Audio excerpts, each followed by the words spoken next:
the Chase Thomas Podcast, for people who have nothing but time to kill.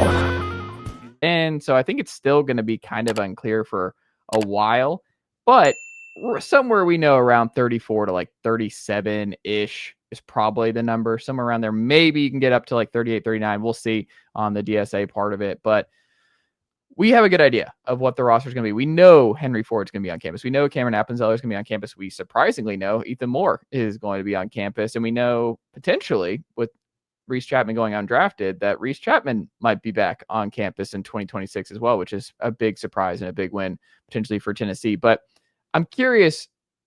I talked to Blake Ruffino of AYS Sports last week about this, the LSU part of it, because LSU and Tennessee basically run the top of the SEC right now, year in, year out. They won the last 3 titles. And there's probably a good chance that one of the two will be the favorite going into next year to win it all in Omaha. But what are the 2 reasons that you are most confident when you look at this Tennessee roster in 2026 that you think they will be the best team in the SEC again? So the 2 things that jump out to me, I would say both kind of related to the draft and how kind of a surprise it was that, you know, some of these prospects that you mentioned there at the start were able to get on campus. And for me, the first thing is going to be, I think you're going to have a reliable guy at that DH spot. And I feel like that was a role this year that was a little bit up and down. You know, you had some success there kind of in the early season, and then you kind of got into SEC play. And I thought you kind of hit some lulls, and you just didn't have as much consistency as you had in that national championship season. So to me, guys like Henry Ford being able to get on campus, you know, the JUCO player, Tyler Myatt, like that's a guy that I feel like has a lot of juice and a lot of potential. I think there's going to be a lot of guys that are kind of vying for that spot. And to your original point about, man, I don't envy the decision-making that Tony and his staff have to do. I think it's a great point.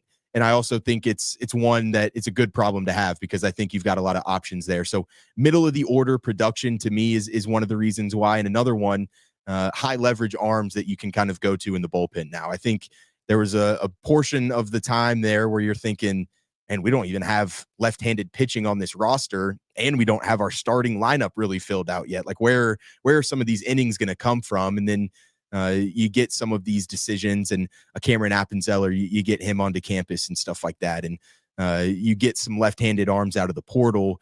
And to me, that gives you a lot more wiggle room on guys that you can kind of say, hey, we've got the starting rotation figured out. Something to me that I thought was just a massive advantage in that national championship season was you had guys like Kirby Connell and Xander Seacrest who could give you 1 inning, or they could give you 4 1/3 or something like that. And so I think there's a lot of wiggle room on this roster with guys that can kind of maybe have had some starter roles or some extended reliever roles in their previous teams, and now they can kind of just fight it out. Hey, we'll have an opportunity for you to maybe win that starting job. If not, we're going to be a high leverage guy that we can kind of turn to in the bullpen. So to me, I think just kind of overall depth in both the DH spot and some high leverage reliever arms are why I feel pretty confident.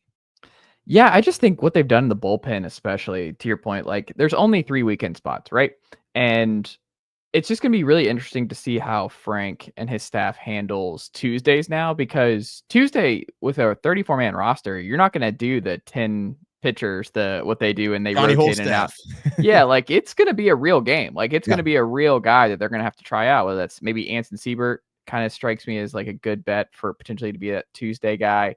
But that's someone who is a big-time prospect and someone that Tennessee was fortunate to get to campus last year, and he missed all last year due to injury. But he should be ready to go. Like this is not an AJ Russell situation for him ramping up pushing up towards the start of the season. Like he should be all go this fall and into winter and fall camp and all that. But like to your point, I mean, I think a lot of fans were freaking out because of the mass exodus in the bullpen. And to me, it's kind of the stark contrast between Tony Vitello's program and Josh Heupel's, where you have this mass exodus at receiver in the December window for Tennessee.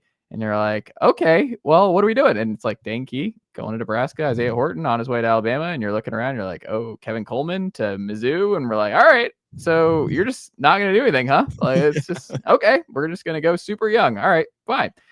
Tennessee was like, well, we're going to go super young with our blue chippers. We have some coming in that we feel pretty good about. Like Cameron Appenzeller might be that guy. Anson Siebert might be that guy. Like we're going to bet on some of our young talent that we're going to keep around. But we're also going to go out and we're going to get Brady Frederick. We're going to go get Bo Rudy. We're going to go get Mark Hindy. We're going to go get insert guy after guy after guy. And I mean, Clay Edmondson, that one would have been nice also to get to campus, but he doesn't get to campus. That's fine. But they addressed both, right? Like they were like, this is not, I mean, Tony was open about it. Like the bullpen was not good enough this past year. And it was just really bizarre that Frank, who's obviously the best pitching coach in the sport, just had so many problems finding guys he could count on in the bullpen this year. And I just think they've done such a big time job of replacing that, where I just have a hard time believing this bullpen and this rotation even is not going to be a whole lot more reliable.